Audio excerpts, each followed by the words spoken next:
It's hard to even know where to start with an RPG as deep as Monster Hunter Stories 3 Twisted Reflection. It has so much to do, all of it is rewarding, and I adored every one of the 75 hours I happily sunk into it. Unraveling the world's greatest mysteries?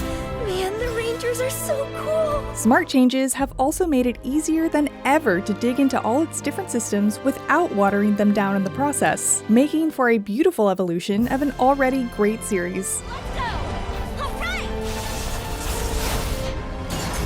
I needed to know what she hoped to accomplish. I became a ranger in the hopes I might find out. We can handle it together! Let's go! Got this!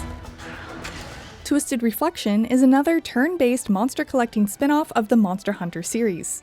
Rather than only hunting monsters to turn their parts into cool outfits and weapons, here you'll hunt them with other monsters by your side.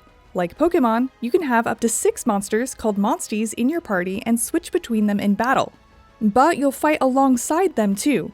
Twisted Reflection hasn't innovated on this particular formula much, but it's a fun enough one that it really didn't need to.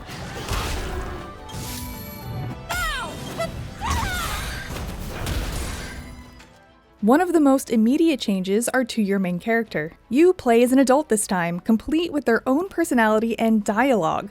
What say you? Speak your mind. Me, sir? That's right, your feline sidekick doesn't do all of the over-the-top, pun-filled talking for you anymore, which is definitely for the best. Sorry, Naviru. I will go to the end of the world and beyond! Your hero isn't just some nobody either. They're a full-fledged ace rider and captain of the Rangers. Pleasure to meet you. Basically, an environmentalist group that focuses on research and protecting the ecosystems in the Kingdom of Azoria. You even start with a full-grown Rathalos you can glide around with right away, which makes early exploration a lot more satisfying. This premise works so well with the actual gameplay mechanics, which have you taking out invasive species and reintroducing endangered species to the ecosystem. These differences are so welcome and refreshing, shifting the tone of the series from a goofy Saturday morning cartoon to one more like Avatar: The Last Airbender. The story itself isn't as profound as that comparison might imply. It's mostly just another slight twist on what I've come to expect from Monster Hunter. Something bad is making monsters run amok. The appearance of crystallized monsters. And it's up to you to face the affected monsters and save the region from whatever is causing it. This time with a bit more of a human interest and political slant. The Rangers aren't a combat force, they exist to research. They exist for the kingdom. But while not groundbreaking, I still enjoyed the story. There are moments that caught me by surprise, made me tear up, and even rewarded me for being a longtime fan. Get ready to fight!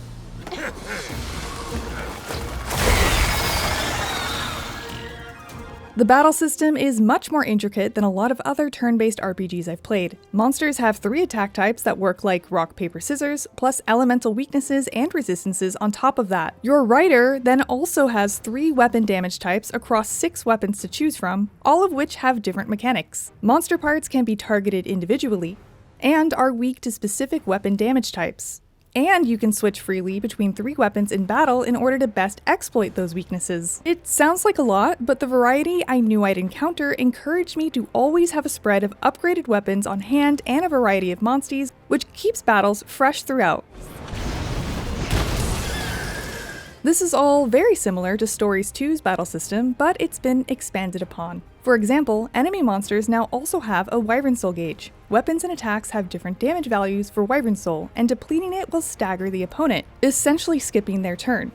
That smartly adds another layer of strategy beyond just choosing the best part to attack with the best weapon for the job, as sometimes targeting the Wyvern Soul gauge instead is what will ensure your party survives. It's a lot to think about, but it means the battles don't ever become a simple race to spam your basic attacks. Though they can take a while to get through, fights rarely felt too long for me, especially since you can double the battle animation speed. And just when battles began to feel a little bit like a chore, I was able to start one-shotting weaker monsters in the overworld with a melee attack, which still granted me materials and experience points without having to play through an overly easy fight. The fact that I never felt like I needed to grind for the sake of grinding helped a lot in keeping me from getting tired of combat. Instead, doing missions, tackling some optional tasks, and following my natural curiosity to fight every new monster at least once kept me leveled appropriately. This is nothing! We're not backing down! Bring it on! Huh?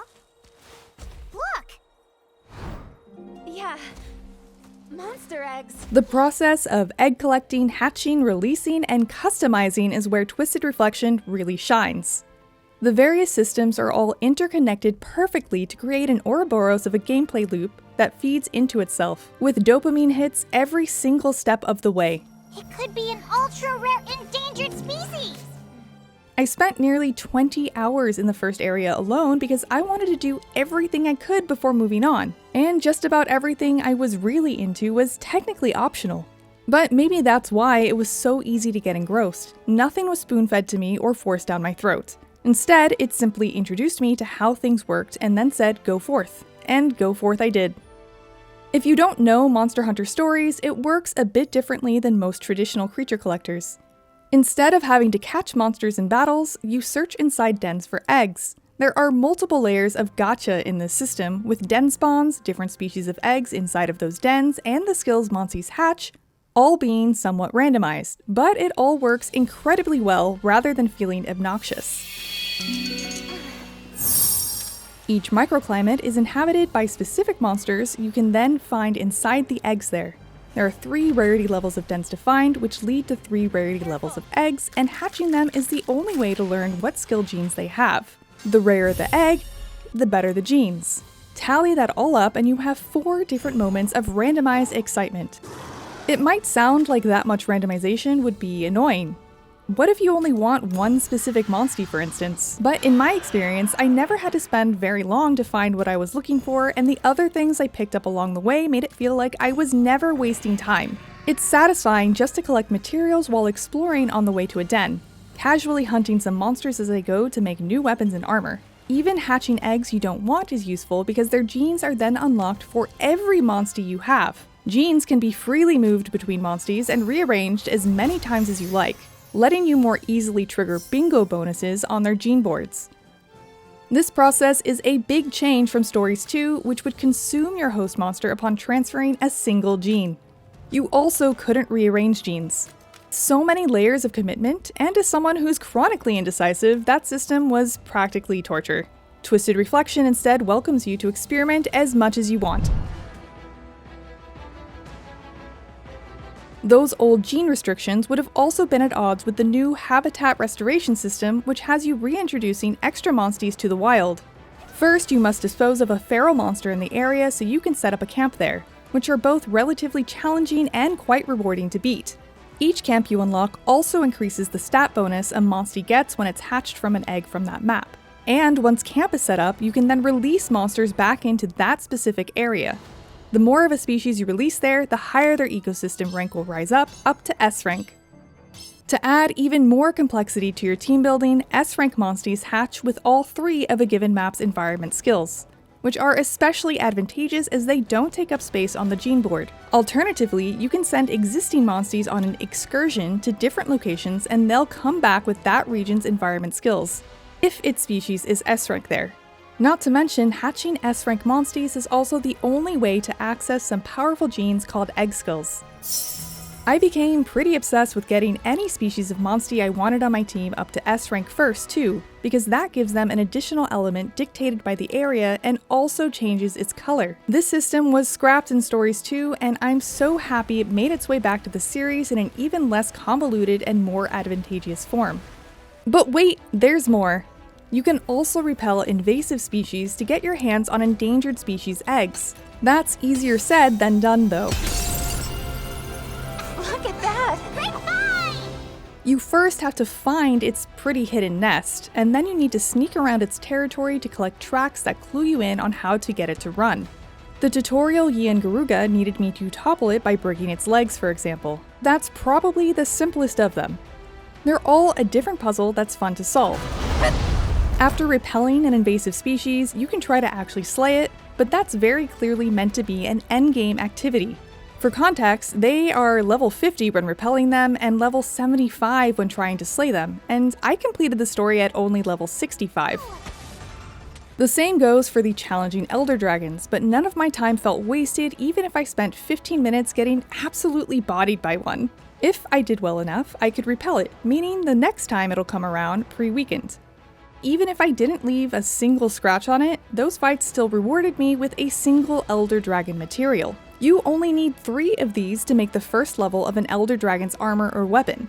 That's a very nice boon to rock in the early and mid-game, and it's cool to have these challenges motivating you to get stronger. Plus, when I finally did slay an Elder Dragon, I felt truly accomplished, just like in regular Monster Hunter. However, these late-game monsters, and of course completing the Monsterpedia, are the only endgame to speak of. I was a bit disappointed that nothing changes at all after the credits roll. While the previous Monster Hunter stories had PvP and even multiplayer dungeons and stories too, there's nothing like that in Twisted Reflection. At least, not yet. I'm hoping we'll get a free title update at some point. But even if there isn't, it still took me a good 65 hours to finish Twisted Reflection's story, and I've spent 10 more hours so far happily finishing up side content after that. And I've enjoyed it the entire time. With one final Elder Dragon still waiting to be slain, a handful of invasive species to put to rest, and more than half of the side quests left.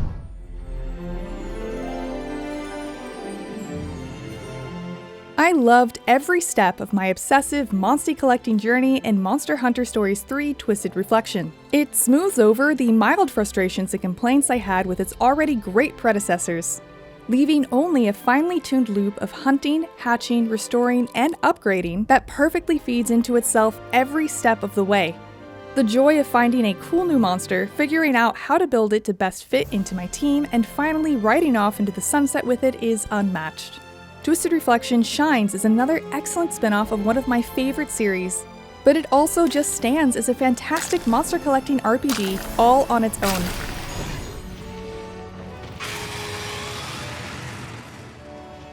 For more monster hunting, check out our Pokemon Pokopia review. And for everything else, keep your rare eggs roosted at IGN. Reviews Director Tom Marks here with Casey DeFreitas, our reviewer for Monster Hunter Stories 3 and also Monster Hunter Stories 2 and 1. You reviewed 1 all the way back in 2017. I did. You reviewed this whole series for us, which is amazing. I love when we can have reviewer continuity like that. It doesn't always line up, and it's great when it does. But beyond that, Casey, you're probably the biggest Monster Hunter fan I know, just like hard stop. Tell me about your history with this series. When did you first start playing it? What do you love about it? That sort of stuff. I mean, if anyone knows me, they know I can talk about Monster Hunter for like an hour, Yeah. like straight without anyone stopping me. I've been playing the Monster Hunter series since the very first one came out on PS2, which came out in 2004. But that's 20 years now, 20. So I've been playing Monster Hunter for a very, very long time. I've played every entry that has come out since then, except for Monster Hunter Generations on the 3DS, but I played Monster Hunter Generations Ultimate when it came out on the Switch instead. Hundreds and hundreds and hundreds of hours into the series. Well, what keeps you coming back? What do you love about it? I love everything about Monster Hunter. So That's a good answer. I've always been really interested in animals and monster collecting. Pokemon is one of my other very big great loves, so which is why also Monster Hunter Story specifically has drawn me. But I've also really enjoyed challenging gameplay, and I also really love playing with friends. So Monster Hunter has like all of my favorite things, and I also really like tinkering at RPG mechanics and builds. So every single thing I like about games, Monster Hunter has it, and I really appreciate it. I really enjoy the ecosystems and the monster designs, and just Monster Hunter's great. You should play. Do you have a favorite monster? Is that like asking you to pick your favorite child? I kind of flip-flop. I really like Mizutsune. I do have some Mizutsune stuff over here, but I also really like Nargacuga. Monster Hunter Freedom Unite, that was the cover monster for that game, and that was probably that was the classic game I played the most. Maybe, I don't know, I put 300 hours in the very first one, so like a lot of hours, but I think those two are my two favorite monsters. Sure. I usually go with Namiel when I Yeah, Namiel is sick. Really cool. More recent, right? But still a really, really cool one. Let's talk about Monster Hunter Stories as a series a little bit more, because, you know, this is a like you said, Pokemon inspired-ish. It's not like just ripping off Pokemon, obviously, but it's very different. Yeah. It's a funny sort of spin-off for the Monster Hunter series to go this RPG direction, but they're all pretty fun games, right? Like there's not really a miss amongst the three. No. So like, what do you see as the secret sauce of the Stories series? What do you think helps them stand out from other RPGs and other monster collecting games like that? I think a lot of RPGs always have a lot of moving parts, but Monster Hunter Stories series has even more. And so they basically took the Monster Hunter formula, which is already, like, people know it's fairly complicated. You have your items, you have your item combos, you have the weapons you have to craft, you have the armors you have to craft, you have elemental resistances, you also have weapon type weaknesses and resistances. So it takes all of that and puts it into the RPG, but then also gives you a monster to manage as well, and then a party of monsters to manage as well, and then the ways to get around the environment that you have to think about. It's a lot of moving parts, but it works really well together. And the amount of customization that you can engage with but don't have to is very exciting to me. I love when games do that, and Monster Hunter Stories has many layers of it on a package that I really enjoy. One other element I wanted to talk to you about, which is, I think, sort of funny because is the gacha-ish elements, because gacha games have become a lot more prevalent, widespread, right? They're things like Zenless Zone Zero and like stuff like that have, made them a little bit more common nowadays than they were, especially when the Monster Hunter Stories series started. But this isn't a gacha game in that sense. You are not, there's no microtransactions. You're not spending money on these things. I do play gacha games. There's actually one gacha game on mobile that I play almost every day right now. And one of the things that got me into it was the amount of free pulls that you got at the beginning. And that kind of like let me build out my team and my party and kept me hooked. I was like, okay, I have a good account. Like, I can roll with this now. But it's always really exciting to do pulls when you are spending currency to see what you get. But the thing with regular gacha games, I feel like a lot of the times, like, I only pull when I have 10. I have a 10 pull, right? So I do a 10 pull, and I might get one thing that matters out of those 10 pulls. And even then, it might not actually matter. Do you know what I mean? Like, I'm getting 9 duplicates of BS things that I will never look at, that I've had hundreds of duplicates of, and then I'll get something that's supposed to be useful, but I don't really care about. Yeah, and to be fair, not a problem unique to gacha games, right? No, not at all. Diablo is a series that dumps loot on you, and you're throwing away most of it. Exactly. Like, any loot-based system has that problem to an extent, right? Yeah. Monster Hunter Stories, on the other hand, especially Monster Hunter Stories 3 specifically, you can go and engage in that gacha system as much or as little as you want. If you're ever like, I want to go see what kind of egg I can get out of this den, you can do it whenever. And the unique part of this, I think, is that you get the egg, you have a couple of times you can just shift around in the den, in the nest, for an egg. And even if you end up with a species that you maybe didn't want, because you don't know what species are going to come out of the nest except for what's in the area, you then get to hatch it and you get genes out of it. And more often than not, there will probably be something from that monster that you can use. So there's less filler. There's less filler. It feels like nothing is a waste of time.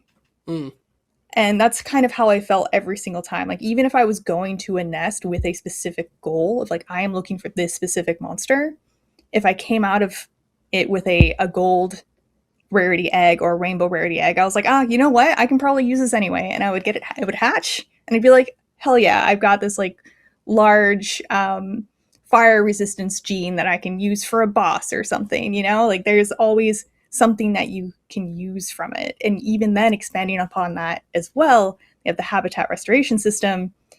And I can take the genes that I want from that monster and then release it back into the habitat. Being able to do this freely made this feel so much better for me. Sure. Yeah, that makes a lot of sense.